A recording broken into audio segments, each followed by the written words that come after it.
She had always loved the mountains, not for their beauty alone, but for the way they made her feel small in a comforting way. Standing among towering peaks and endless sky, her worries seemed to dissolve, as if the land itself absorbed them. Colorado had been her favorite place for years, a quiet promise she made to herself whenever life felt too loud. That promise finally brought her there on a crisp autumn morning, backpack tight against her shoulders, breath fogging the cold air as she stepped onto the trail. The path was familiar at first. Pine trees lined the way, their needles crunching softly beneath her boots. Sunlight filtered through branches, scattering gold across the forest floor. She smiled to herself, adjusting the straps of her pack, feeling free in a way she hadn't in months.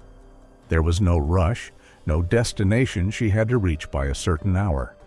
Just the trail, the mountains, and the slow rhythm of her own footsteps. She passed a weathered wooden sign warning hikers about sudden weather changes.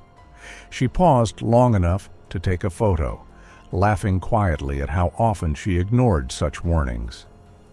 The sky above was clear, an impossible blue, and the air smelled clean and sharp. Everything felt safe. Too safe. As the hours passed, the trail narrowed. The familiar sounds of distant hikers faded until there was nothing but wind and birdsong. She welcomed the silence, unaware of how completely alone she had become. Her phone buzzed once in her pocket, a weak signal trying and failing to connect. She ignored it, tucking the device deeper into her bag. There would be time for messages later. By early afternoon, clouds began to gather. They crept in slowly, thick and gray, clinging to the mountain peaks like something alive. The temperature dropped, and she pulled her jacket tighter around herself. Still, she wasn't worried. She had checked the forecast. She always did. This wasn't supposed to happen. The first snowflakes fell without warning.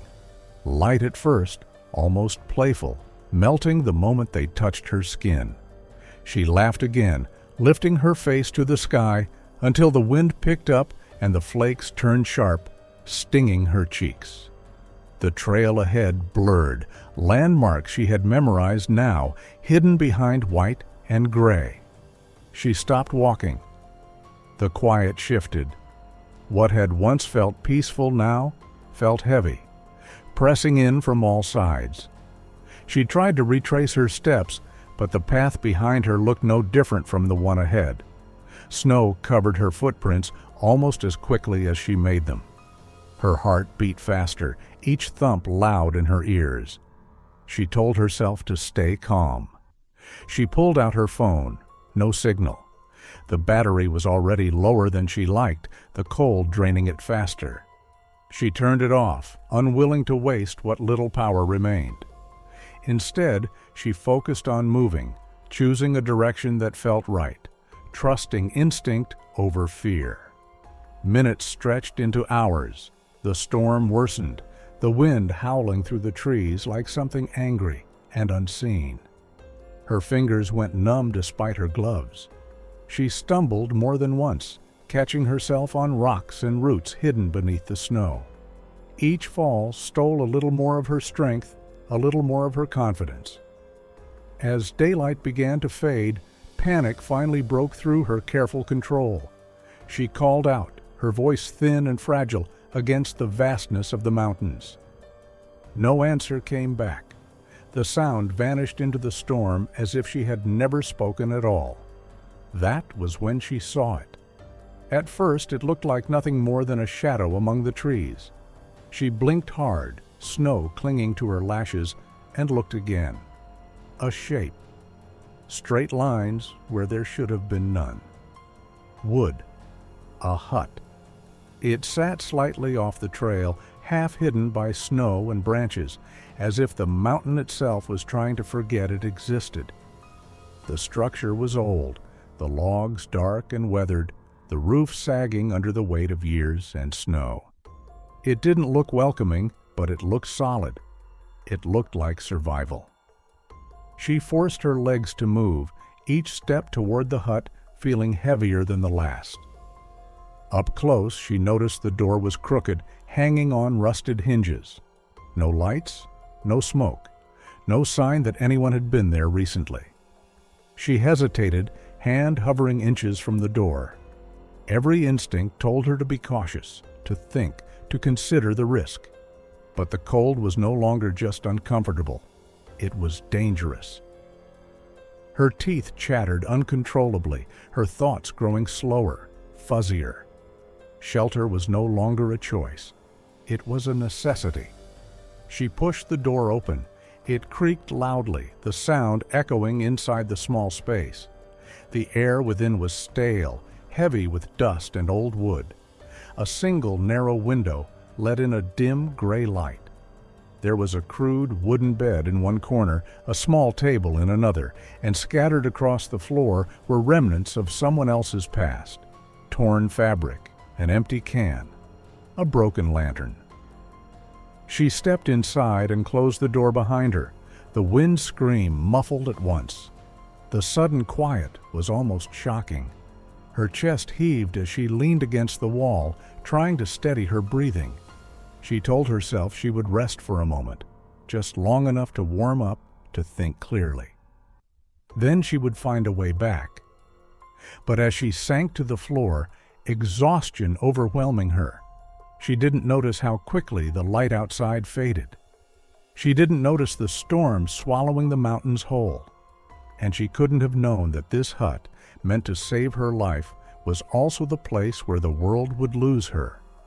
By the time night fully claimed the mountains, no one knew where she was. And no one would for a very long time. When she woke, she wasn't sure how much time had passed. The darkness inside the hut felt thick, almost physical, pressing against her eyes. For a moment, she thought she had gone blind. Then she moved her hand and felt the rough wooden floor beneath her fingers, cold and splintered, grounding her back in reality. Her body ached everywhere.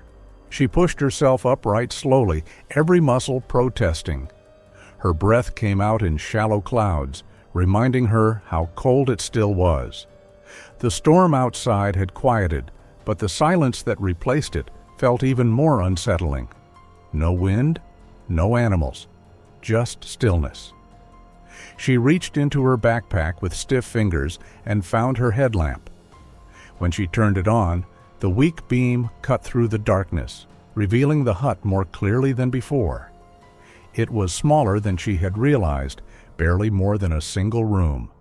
The walls were scarred with age, carved with faint marks she couldn't read. Some looked like tallies, others like symbols scratched in desperation or boredom. She tried not to think about who she returned to the hut. Relief washed over her so strongly her knees nearly gave out. It was terrifying to think how easily she could have lost even that small shelter. She closed the door behind her and sat in the dim light, head in her hands, trying not to cry. Days began to blur together. She stopped counting time when it became too painful. Each morning, she woke hoping for rescue. Each night, she lay down listening for sounds that never came. She shouted whenever she heard anything that might have been wind or movement, her voice growing hoarse and weak. No one answered. The hut became her entire world. She learned its sounds, the creak of wood as temperatures shifted, the soft scratch of something small moving beneath the floor. She discovered a hidden compartment beneath the bed containing old matches, most of them ruined by moisture. One worked, just one. She used it carefully, lighting scraps of wood to warm herself, watching the flame like it was something sacred. Her thoughts began to change. At first, she replayed memories to stay sane, family gatherings, old friends, the feeling of sunlight through a city window. But as hunger deepened and isolation stretched on, those memories hurt more than they helped. They felt unreal, like scenes from someone else's life. She started talking out loud.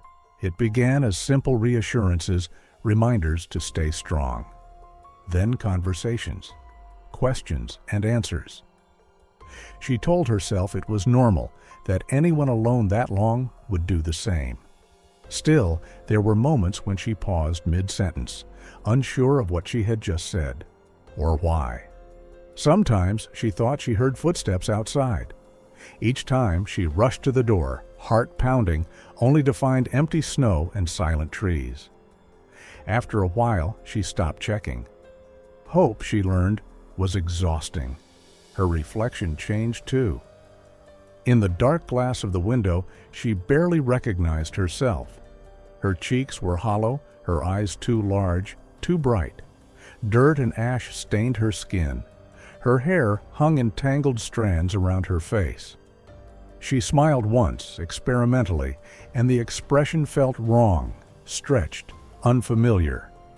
Something inside her shifted then. The mountains no longer felt hostile. They felt watching, protective. The hut stopped feeling like a prison and began to feel like a refuge from a world that had clearly forgotten her. She stopped carving marks into the walls and started adding to the symbols already there, copying patterns she didn't understand but felt drawn to. When snow melted, she collected water in rusted containers. When animals passed nearby, she followed their tracks, learning their paths, their habits. Survival became instinct, not thought. Hunger dulled, fear softened, time lost meaning. Seasons changed outside, though she noticed only in fragments, the quality of light, the smell of air through the cracks in the walls. Somewhere, far beyond the mountains, people searched. Flyers were printed, names were spoken, tears were shed. She never knew.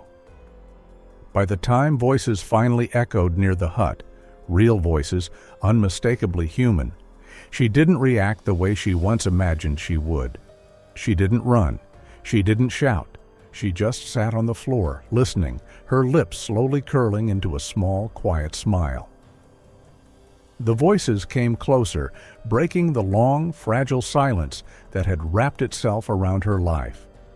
At first, she thought they were another trick of her mind, echoes pulled from memory the way the footsteps had been. She stayed still, back against the wall, breathing shallowly, listening. They didn't fade. Boots crunched on snow. Someone laughed softly, the sound sharp and strange in the air. A man called out a name, her name. Hearing it spoken aloud sent a tremor through her chest, not of joy, but of confusion. The sound felt foreign, like a word from a language she no longer spoke. The door creaked open. Light spilled into the hut, brighter than anything she had seen in a long time. She flinched, raising an arm to shield her eyes. Shapes filled the doorway, people in thick jackets, faces half hidden behind scarves and concern. Their expressions shifted from focus to shock as they saw her sitting there, thin and unmoving, her eyes wide and unblinking. One of them whispered something she couldn't hear. They approached slowly, carefully, as if afraid she might vanish if they moved too fast. Someone knelt in front of her, speaking gently, asking if she could hear them, if she knew where she was. The words washed over her without meaning. She watched their mouths move, fascinated by the way their lips shaped sound. When she smiled, it wasn't on purpose. It simply happened. The man nearest her froze. Another took a step back. They exchanged glances filled with something between relief and fear. This wasn't the reunion they had imagined. This wasn't how people were supposed to look when they were found. Hands touched her shoulders, warm and unfamiliar. She didn't pull away. She let them wrap her in a blanket, the fabric heavy and strange against her skin. As they guided her outside, she blinked against the open sky, vast and overwhelming. The mountains stood exactly where they always had, silent witnesses to everything that had happened. She looked back at the hut once. For a brief moment, she felt something tighten in her chest. Not sadness, not regret, something closer to longing. Then it passed. The journey down the mountain felt unreal. She was carried part of the way, her body weak, her movements slow. Voices followed her constantly now, asking questions, offering reassurance. She answered when prompted, but her responses were short, vague.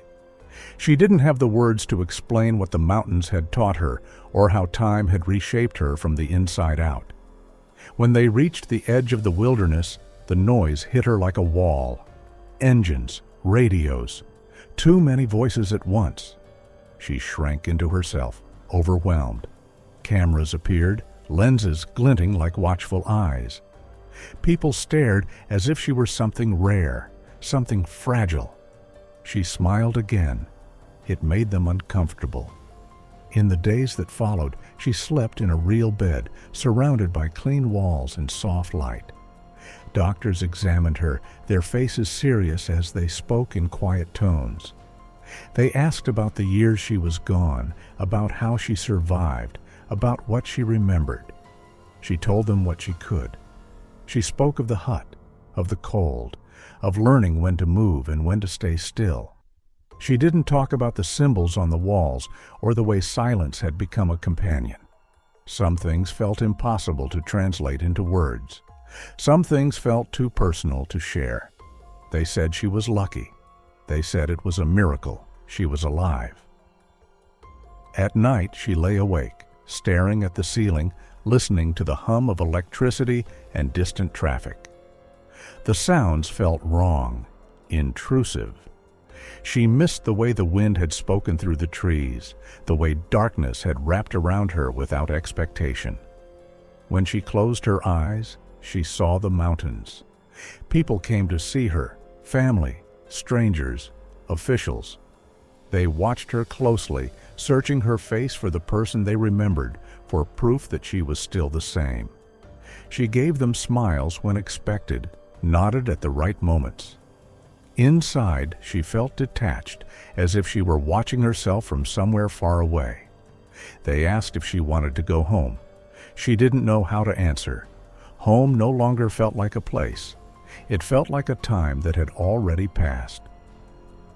Months later, when the attention faded and life tried to return to normal, she stood by a window and looked at the distant outline of hills against the horizon.